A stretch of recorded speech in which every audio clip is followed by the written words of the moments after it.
Welcome to the Service to Syndication Podcast, where we interview the biggest and most successful real estate entrepreneurs, investors, capital raisers in the world who have worn the uniform of this great country, those who provide services to our men and women in uniform, and other service-oriented professionals to provide you with the tool sets, the mindsets, and the skill sets to help you conquer your dreams and goals in real estate and to use this wealth creation vehicle so you can live a more successful, happy, and fulfilled life of generosity and prosperity. If what you desire is time, lifestyle, and financial freedom, you've come to the right place. We will bring to you the best real estate entrepreneurs who will give you the insights, the knowledge, experience, skills, so you can go out and crush it in whatever real estate asset class you desire. So grab a pencil and paper, sit back, and enjoy the ride on the Service to Syndication Podcast. Hello, my servicemen and women and other service providers. Welcome to another episode of the Service to Syndication Real Estate Podcast. I am your host, Cedric Marlow. I am a U.S. Navy vet. Here on the Service to Syndication Real Estate Podcast, we interview the most successful real estate entrepreneurs, capital raisers in the world, where most have donned the uniforms of our great country.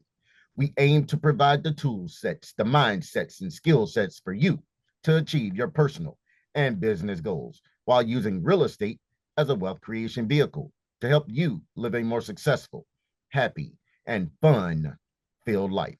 I'm super excited today because I have with me top-notch real estate investor and oil and gas investor, Mr. Marshall Sykes. But before I properly introduce our exciting guest to you, please, if you get some value out of this interview, if you get some type of insight, mindset shift, if you learn a new skill, new information, receive inspiration or motivation to go out and take some progress in your life, please share this episode with some of your friends. Send it to someone you know who might be or could be interested in real estate. Share it on your social media, post it on your wall, or share it in your stories. Help us spread our message while you help others. And for all of you who shared this episode, I want to say thank you. Again, everyone, I have with me Mr. Marshall Sykes.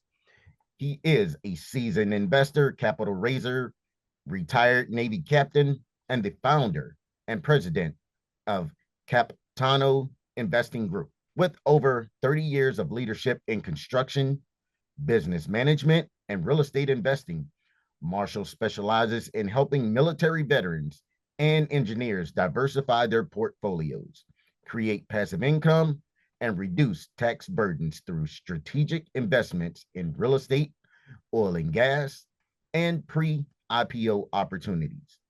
Marshall's real estate journey began in his teenage years, working alongside his parents to build and manage rental properties. This hands-on experience sparked a passion that would later evolve into a highly successful investment career, spanning over 3,000 apartment units and equity ownership in assets valued at over $300 million. Through Capitano Investing Group, he has successfully raised over $10 million from individual investors, helping them diversify beyond traditional stock market investments and build lasting generational wealth. At Capitano Investing Group, Marshall's mission is clear: help investors captain their wealth so their money works harder for them than they do for it, paving the way for financial freedom and generational wealth. All right, Marshall. Well, first off, sir, welcome. And secondly, can you kind of give us your backstory, before you became this very successful person we see in front of us? Give our listeners a little bit of that backstory, like where you grew up, how was your upbringing, and what in your past shifted your mindset into becoming the very person you are today. Yeah, Cedric, thank you for the introduction. Thanks for having me on your podcast today. It's a pleasure to be here. I grew up in a very large family. I'm one of eight kids, and my dad had retired from the army, so I had army training growing up. But he retired, and he wanted to kind of work for himself. He had not had enough of working for other people. He wanted to kind of build his own career, And so him and my mom actually would build two houses at a time, and they would keep one as a rental and keep that passive income coming in, and sell one to continue to build more properties and increase their passive income along the years. So when I was a teenager, we a lot of me and my brothers would go out and work with my dad. Sometimes my sisters would as well. But we so I learned how to build. I learned how to frame a house, especially, and we actually did a fourplex multifamily unit at one point too, which is still in my family today. But that was pretty hard work. It was, I was growing up in North Carolina, pretty hot work, pretty very hot outside, and so because it was always summertime when I was working. But I ended up kind of putting that in the back of my mind and going into NC State to engineering school and got my engineering degree and went into the Navy. And I was a civil engineer corps officer there where I did construction management, kind of in my background. Even though I didn't think I was going to do that career path, that's how God led me. Really enjoyed the Navy. I didn't think I was going to stay in. I enjoyed it. I ended up staying in 24 some years and retired as a captain. And along the way, though, after my wife and I had been married a few years, we decided, hey, we would like to have kids. Mhm. I mean, she was working at the time, but it was kind of hard because we'd move around a lot, and she'd always had to find a new job, I guess, and that was always hard on the spouse when they have to do that because you're always starting over somewhere and always having to prove yourself. Anyway, I said, we'll save up your cash that you're working now, and we'll turn that into real estate. So we lived off of one salary and saved the other salary and then used that money as seed money for real estate. And so what I did, and I think what anybody can do is think about the resources you have and leverage those resources. So in my case, my brother was a builder at the time. So I called him and I said, "Hey, can we do an arrangement here where you build the house and I pay you building fee and builder's fee, and my wife and I would own the house and then we would rent it out." And so I leveraged that resource to do that, to get started. And at the time, his wife was also managing the property, so that was helpful as well because we were living out of state. We weren't investing in our own backyard at that point, but we had family members that could oversee the property, so that was helpful. So anyway, we did that for many years. So we would end up with around 8 to 10 rentals over the years, and so you do them a little at a time, and it really does build up after a while. And the first ones aren't always, you're not cash flowing a lot of money. I think people, you see in social media that you can get a lot of cash flow. Well, I don't know about that. When you first start, it's not that much cash flow in most markets anyway. So we did that for a while, but I wanted to expand that to other. I had learned about syndications after I left the Navy and I was working at ExxonMobil at the time. I learned about syndications where individuals can invest with an operator into a larger property. And so I started doing that with multifamily properties and build up some resources or investments through that program. And then I realized, hey, I know the oil and gas space. They do the same thing in the syndication world. And I wanted to diversify, not have everything in real estate. So I started looking at oil and gas and doing investments with them. And now I'm actually on my second raise for oil and gas deals that I go with a very seasoned sponsor who's been doing this for 40 years or been in the oil and gas space for 40 years. So they really know what they're doing as far as buying into leases. Okay. So let's go back a little bit. You said your parents, your dad was a builder. So like, did he have a construction crew that he brought on and decided to do it, or was it you and your brothers that was the construction crew? Well, I think when he was in the Army, he did a little bit. He is mostly admin and intel, but Okay. he did a little bit of construction on one of his assignments. So he kind of got the bug there. I think he was in Guam at the time. When he got out of the Army, he worked for a construction company, so he learned the trade. And then he did some studying on his own and then built our own house. So he kind of got the flavor for it. But so he would hire one or two people, Hmm. and he hired some specialties. Like most of the time, he did most of it himself, him, and my mom, and we would help him as brothers and sisters as well. Yeah. But he did hire some specialty people like the electrical. The roofing was very hard, so the roofers can go really quick. And then you got the sheetrockers. I remember in the fourplex when we were doing the multifamily fourplex. My sister and I and my mom and dad, we did the sheetrock for one of the apartments. Excuse me. And it took us like 4 weeks to do that. It was like crazy. And then my dad's like, no, we're gonna hire the crew, hire a crew for the rest of them. They did the other three in a week. It was Wow. like unbelievable. So hiring people does make a difference.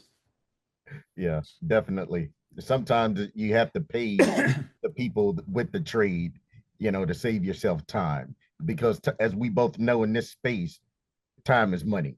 So, Right, right, yeah. exactly. So, Marshall, so you're a commercial real estate deal maker, real estate investor, fund manager, frequent podcast, and let's not forget the most important job being husband and father. Where do you find the time? Well, I'll tell you what, that's something I always think about because it's I have to you have to kind of manage your time well, and I always try to think about at the end of the day, I always try to think about the next day and how I vision it going and I always have like too many things I want to do. And maybe I've made commitments that maybe I shouldn't have made, but I've made those commitments, I'm gonna stick with them. So I have to kind of think through that and realize what I can push off to another day or ask somebody else to do. So I mean, I kind of work for myself. My wife helps me a little bit, but you can leverage other resources and get help. But it's a struggle, but I always go with what is really important. So my time with my wife and my kids are very important. Like my kids were home for college, so that's always I try to spend more time with them then and try to not do as much work, but it is hard to do. It's very hard to balance that. Yeah, I know exactly what you're talking about. It's very hard to balance the time and when to do work, so I totally get it. Now, can you share a bit about your journey from serving as a Navy civil engineer captain to becoming a private equity fund owner? Yeah, I mean that's something I never would have thought of honestly when I transitioned to um, out of the Navy. Um, but being in the Navy, it teaches you a lot of business management and running a business. Because in our business, I was in charge of 800 engineers at a time where we ran a big engineering firm, basically, right? So you learn the business concepts there, so you understand that part of it. But I never thought about, I didn't understand the world of syndications, didn't understand the world of fund management. And so I had to, but I wanted to invest. I liked investing, like, because I like having that passive income. I think it's very important for people to have several sources of passive income because you never know what's going to happen. And I think a lot of my colleagues, and even happened to myself, you at some point in your 50s, you're gonna be probably laid off by a company, and or even younger. There are other folks, but it particularly happens to people that are over 50. I know it's not supposed to be age related, but it seems like that kind of something coincides there, and that it happens to a lot of people. It's happened to a lot of my friends that have retired from the Navy as well. But so you always had to think about that. And so I always liked investing, but then I realized I could be one of the co-GPs, one of the partners on the deal. And I'm not running the deals. I'm not the big sponsor or running managing the day-to-day operations. I didn't really want to do that part. I wanted to be more of a support partner. And so I've done it that way. And so I did that with a lot of multifamily properties. And I decided, hey, I like this raising capital piece because I like connecting with old colleagues and just networking and getting in some of the better deals and understanding the deals a little bit better. So I took I joined some masterminds that would help me learn some of this stuff, particularly the fund management piece. And I've joined in with some really terrific sponsors that also provide support on that side to help fund managers like myself. Okay. All right. So, what key leadership lessons from your military experience have shaped your approach to investing and business? Yeah, I think, when you go back, when you look at military, you always think discipline, you always think teamwork, and those are big for me. They always have been. I mean, I'm one of 8 kids, so I learned teamwork early on in in my life. It's all about teamwork when you have that many kids in the house. But so those two are big for me, and I think it goes back to also treating treating other people the way you want to be treated. And I think in the military, you have to do that a lot. In teams, you have to do that. And so my investor community, I think about what I would like from an investor perspective, the communication, open communication, availability of calling me and talking. So access to people, basically, access to myself, so investors can reach out to me whenever they want to. So when you run a business, especially investment, discipline is huge. Communication with investors is huge, but also just realizing you're part of the team. They're on your team. I'm on their team to help them out as well. Okay. Early on, you said that you'd worked for ExxonMobil. So, how did your experience in the oil and gas industry influence your investment strategy? Yeah, I think I realized that so one thing about Exxon and in the Navy is they're really big in risk management. So you have to really think about the risk. I mean, in every investment in having risk, whether you have cash in the bank or put it in a money market or whatever, it's a risk because things because inflation could erode away from that buying power from those things. So risk, you want to do big projects as we did with oil and gas. We had, sometimes we had a $15 billion project we're trying to figure out and plan for. So risk management, we would have all day workshops or 3 or 4 days in a row workshops about risk management and talk about how we can mitigate certain risks. And if you can't mitigate that risk, then you're probably not going to work on that particular. You're going to eliminate that risk somehow. You're not going to do that part of the project or something. So if you can, you have to be able to mitigate risk, and that's how I look at investments. So when I look at an investment, I realize what are the big risks in here. And the biggest ones I look at are operator risks, who the sponsor is, execution risk, can they really execute or not? What kind of and I look at debt risk now because multifamily, I think, had a lot of debt, uh, risky debt that they used, and I think that caused a lot of stress in the multifamily market. So I always look at that. And so those are the kind of, and then the market risk is the other piece. Is your market, is it viable in that market, that whatever business you're going after or what kind of investment? So I always look at those big things, and has the sponsor really mitigated those risks or not? Do I understand the risk as a fund manager that I can explain to in my investor community or not? So that's something that oil and gas has really taught me, is about risk management. Okay. And I'm pretty sure that your investors really appreciate the fact that you're vetting of those sponsors and trying to minimize the risk as much as possible. Yes, I'm all, for me, when I get a new sponsor reaching out to me, or if I want to work with them, I always do it a little at a time. I'm not going to rush into a thing. I want to understand how they operate, how they Mhm. communicate, and do they take the time of day to help me out. So I think those are important, and those are kind of some telltale signs for me. And so I want to make sure I'm comfortable with them before I even approach it with my investor community. Okay. Now, you retired as a captain. So, do you think that you'd be doing this had you made admiral in the Navy? If I had made admiral in the Navy, I would not be doing this. I think make an admiral, was the next step, but I knew early on I wasn't going to make that step. But I have friends who have, and I have an investor who's come out of as an admiral and retired as an admiral. But the admirals in the Navy, I mean, they're a special breed, right? They work a lot of hours, first of all, for this country. It's amazing how much hours they put in. That's their life. They end up working, I don't know, 14, 16-hour days, probably. I don't know, maybe 12 to 16-hour days, most. Right. And even on the weekends, they're doing something to advance the cause of the Navy and the military for this great country. So they're very admirable. That's it, pun intended. Yeah. So now, can you break down how private equity investments work for someone who's unfamiliar with them? Yeah, I tell you what, that's sometimes it's hard to explain, but I'm going to try to make it simple here.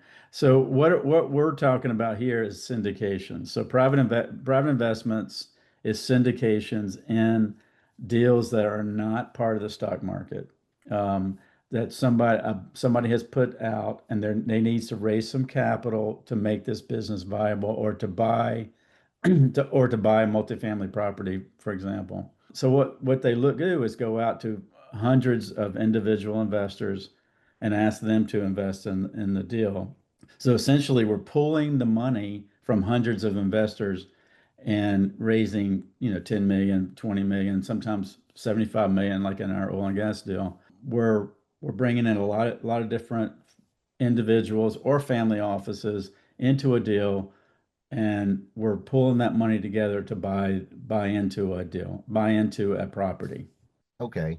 Now, you also mentioned a little while ago about the risk factor, but I guess outside of risk, what criteria do you look for when evaluating real estate, oil and gas, pre-IPO, and tech startups? Besides the risk, is that what you asked? Yes, beside the risk. I think, I have to think about, what do I like this type of investment or not? Because if I don't like it, I don't want to bring other people into it, for one Right. thing. Do I think the risk is worth the reward? Mhm. That's one thing I have to think about, because there are some deals that seem okay, but their risk is a little higher than I like for the lower reward. And I'm like, it doesn't really work. I want lower risk and higher reward, obviously. So I kind of look for those types of deals more than I do, or at least risk and reward are pretty high, are on par with each other. Right. So I definitely look for that. I look for, I guess, the communication of the sponsor as well, because that's Mhm. important to me. I was in a few deals early on in multifamily where I was just a limited partner, just an investor, but I didn't feel like, I guess I was used to project updates in the Navy and at Exxon. We were pretty detailed and all, and I just didn't see the same level of detail with some of these operators. And so that part, I tend towards the more communicative folks than the ones that really aren't communicating to investors the real story. Okay. In these investments as a fund manager, are you getting that? Or should I say, are you coming on getting GP shares as a fund manager? No, I don't get it. I don't get GP shares. I come in, I invest alongside my investors. We pull our money together. We get better terms because we're usually bringing in $1 million capital. So we might get better terms than an individual investor would get with that particular sponsor. For example, the oil and gas one, we're bringing in $1 million. We're getting a 85-15 split. So 85%, and the sponsor keeps 15%, whereas an individual investor in that one would only get a 70-30 split. So the sponsor would keep 30%. So we're getting a better split. Now, part of that split goes to our fund and me managing that fund, but it's still better terms overall than an individual would get with that particular sponsor. Yeah, absolutely. Now, what are the biggest misconceptions people have about investing in private equity funds? I think the biggest thing is they I guess this is probably more goes back to the risk. They think, well, particularly oil and gas, they think it's very risky, and it depends on what kind of investment. It's always about what kind of investment it is and what kind of the debt terms and all that. So, like oil and gas, for example, a lot of people think that's risky, and they what if they're thinking about is wildcat. Some you're going out into a thing and hasn't been drilled in that area, and you don't know if there's oil there or not. That is very risky. Whereas what we're doing is these wells are already operating, and we're buying into existing leases that somebody has wants needs to sell that lease. So we're buying into it. We're probably getting 15 to 20% of the lease of the overall operation. So we're not buying the whole operation. We have big companies, large companies that are like Marathon Oil or Devon or Continental that are running the operations. They know what they're doing. They're very structured. They're on Wall Street, so they have to, they have their all their financials in a row, ducks in a row there. So we're buying into stuff like that. The risk is way lower that way, and we're also because it's already cash flowing from day one, so it's got cash. And we're buying into hundreds of wells, not just two or three, or four. Oh, okay. All right. Yeah. Thank you for that explanation because I know in the last several years, with me being in the space as well in terms of fund management and syndications and things like that, oil and gas has started to come on the purview with a lot of fund managers. And I wasn't quite sure how that worked. And that explanation really filled in a lot of gaps for me on, how people are bringing on their investor base to then invest in these oil and gas wells. Yeah. I mean, some of the oil deals are more about tax savings, Mhm. and ours is more about cash flow and tax savings with that cash flow, but not tax savings up front on a W-2 income. Got it. Yeah. Cash is king. All right. So, Marshall, you have a deep belief in God. Now, how does faith influence your approach to business and investing? Yeah, I think that, my faith in God is about, I feel like God gives me vision for what I should do with my life, and it's all part of your upgrade. Part of it's your upbringing, but also how He molds and shapes you over life. And I feel like helping other people invest is a big piece for me. I can just do all of my investing myself and kind of keep it to myself. But I felt like, hey, this is an opportunity to bring in other people that I know into a world that they don't know. And so that's kind of where I'm at with that. I feel like that's part of my vision for my life or God's vision for my life and how where he's directing me at this point in time.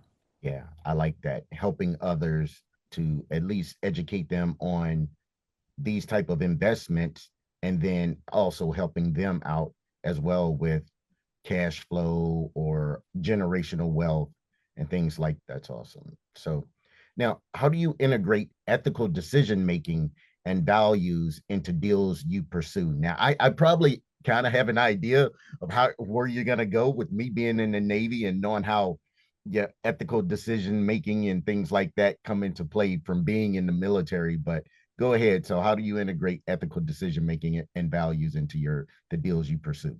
Yeah, I think I mean, it's a great point, Cedric. I think a lot of people don't talk about it enough, is the ethical piece. I always, I guess growing up in a Army brat family, and being in the Navy so long, and then at ExxonMobil, it's very ethical, as well. Is you gotta those are things that we talk about on a weekly basis. And Mhm. so it's something that maybe you kind of poke and prod into an investment, a new investment, and see if opportunity and see if they're ethical or not, or you deal with a sponsor who you can tell they're not. They do things that maybe the investors might not understand, or if they came out into the light that they wouldn't understand. So I always think about how would I want my investors to understand and be above board on these things so that if they do see behind the curtain, there's nothing wrong to see. They're not going to be shocked see anything that they wouldn't see and they wouldn't want to know, or I wouldn't want them to know, I should say.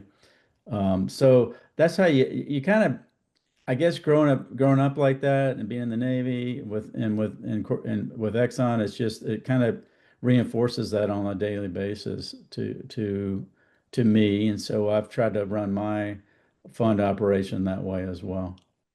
What advice would you give to other faith-driven entrepreneurs looking to make a passive impact through investing? Well, I think definitely it's something that you know with faith it helps drive your trust with other people.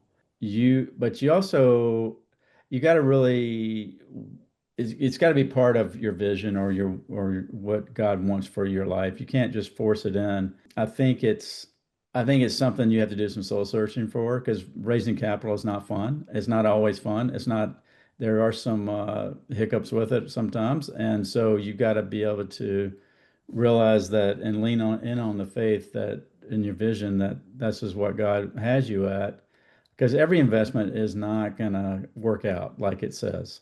Some go a little bit better, some just don't work out.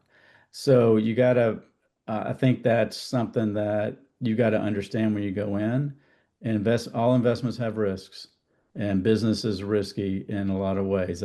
That's why people, I mean, but you can take advantage if you can mitigate the risk and take advantage of that risk, you can get great rewards and returns. Yeah, I totally agree with that. The mitigation portion goes a long way, you know. And then also I'll add to that, like as you had mentioned earlier, on the communication with your investors. So if things start to go awry, let them know, like, these are the things. I'd rather know than not know when things go bad, you know. That's the type of investor that I am. Right, exactly. So, yeah, I guess what do we say in the Navy? Bad communication doesn't get better with time, Right. or bad news doesn't get better with time. Better That's with what I time. Yeah. think. Yeah. Yeah, It's exactly. that bad news is gonna be bad news anytime you get it. Now, what are your biggest opportunities you see right now in private equity, particularly for real estate and oil and gas investments? What opportunities do I see?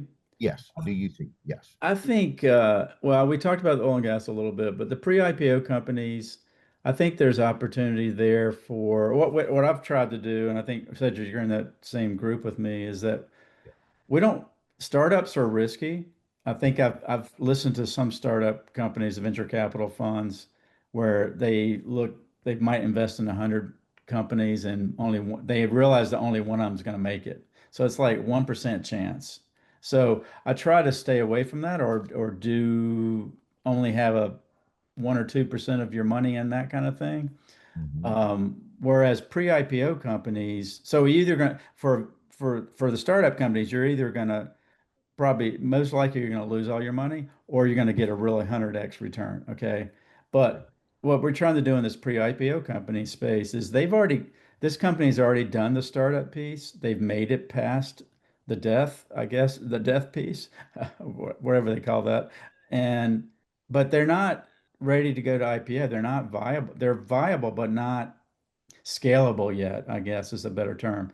And so what we're trying to do is come in with some capital and improvements in the business to make it scalable. And that is like a 3 to 4, 5x return type of scenario over 3 or 4 years. And so that I like that part. I like that concept.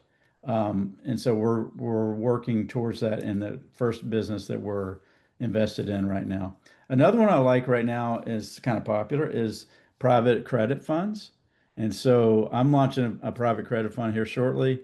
But those are basically what those are is it's almost like a better than a money market. You're coming in as the banker, and you're coming in and you're investing in somebody's business that might need some extra capital. It's viable and they're doing good, but they have a loan for it. We're coming in as the secondary loan, but we're coming in.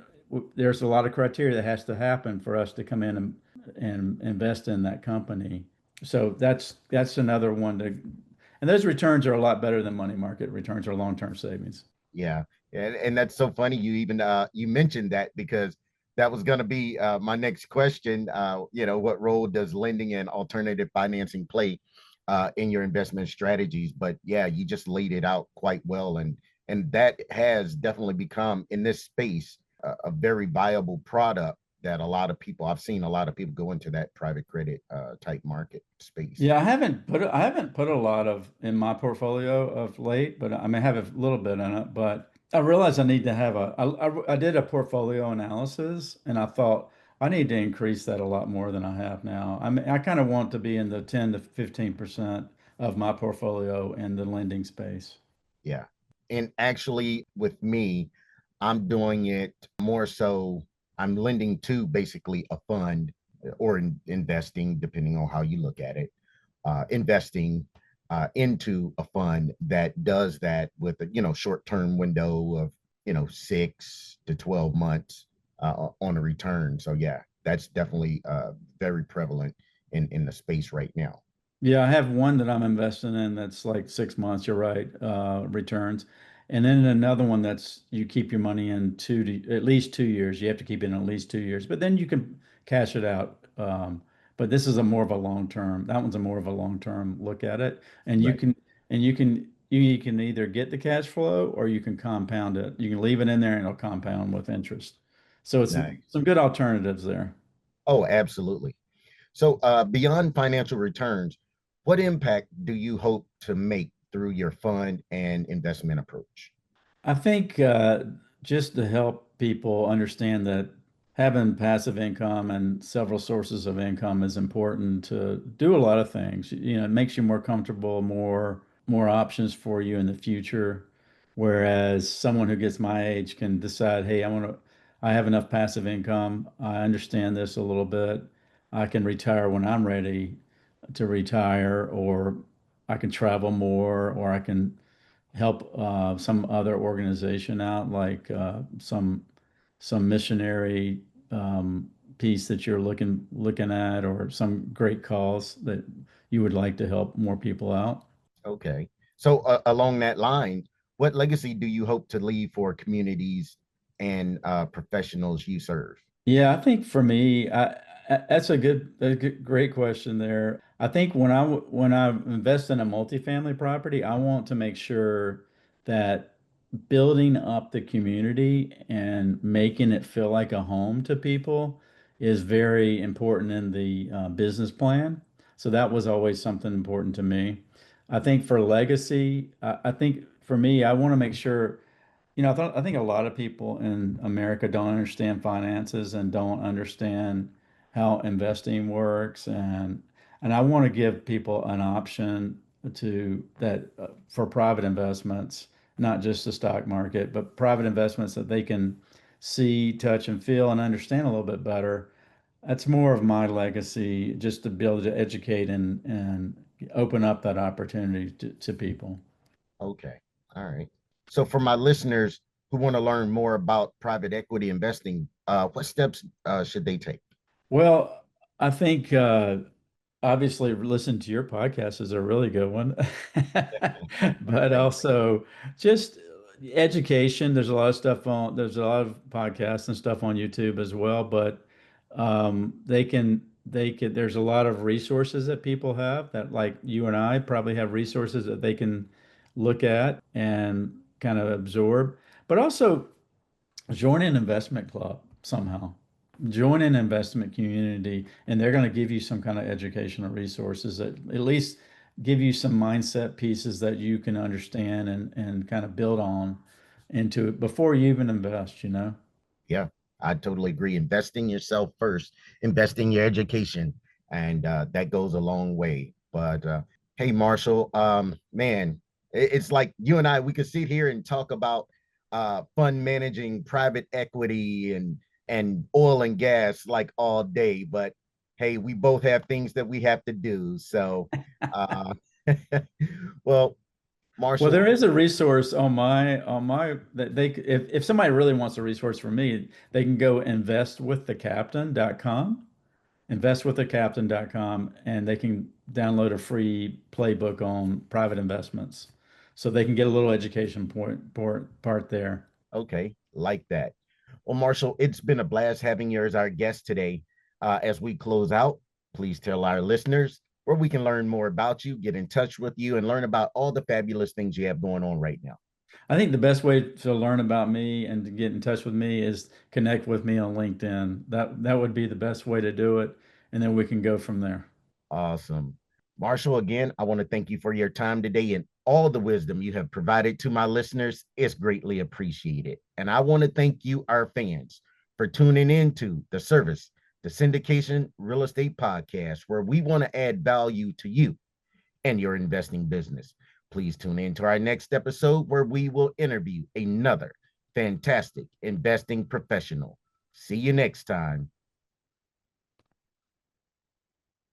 Thanks for listening to the Service to Syndication Podcast. We want you to know that we love and appreciate your support, and we are grateful about being a part of your journey to becoming a successful real estate entrepreneur. Please share this episode with a friend who you think will get a lot out of what you just heard. Send it to someone who you know is interested in real estate and dreams of having it all and being the best they can be in all areas of life. And if this was really valuable, share it on your social media stories and timelines. Thank you for watching and listening. Now go be great.